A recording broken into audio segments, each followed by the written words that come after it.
The first step, we have to remove all the screws for the side guide. You have two right here, you have two here, this one, this one, this one, this one, and there's two underneath. Next, remove the shoulder bolt. Next, we have to loosen up the locking collars for all the bearings. You got 5, you got 1, 2, 3, 4, and 5.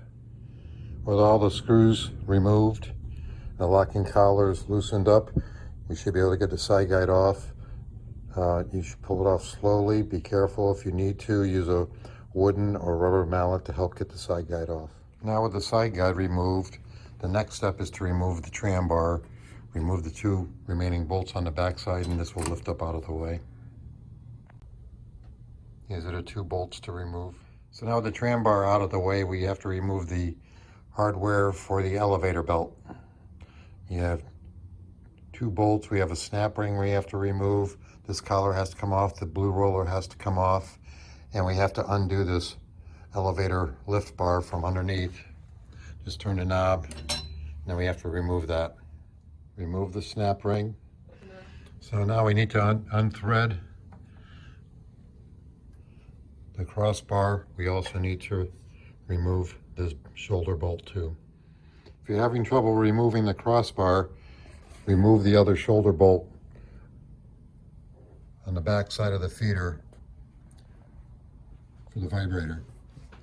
So now with the back wedge vibrator assembly removed, you can easily remove the crossbar. With all this removed, now you can remove your belts, replace your belts. If your separator rollers are worn, this is the time to replace them. For a tech tip, when reinstalling the side plate, I'll loosen up this lock collar and this collar, and using a rubber mallet, I'll tap this shaft back, because the new bells will pull this way too tight and it's very difficult to get the side guide on. Also too, move your blue rollers out and move the new green belts in between. They'll give you more room to get everything on. I want to tap it so it's setting behind this shaft. It's not lining up the side guide on all the shafts, except for the one that we moved out of the way. We'll just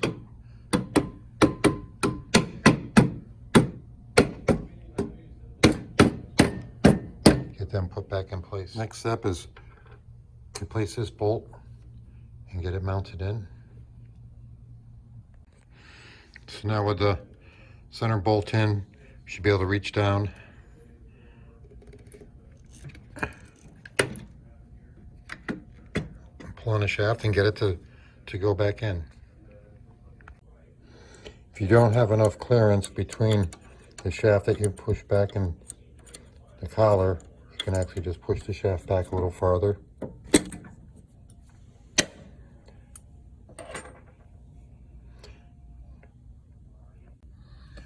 Looking on the back side of the feeder, this is the shaft that we've tapped back.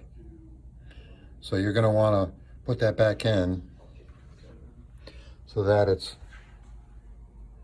flush like this one. So now it's a matter of reinstalling everything in the reverse order.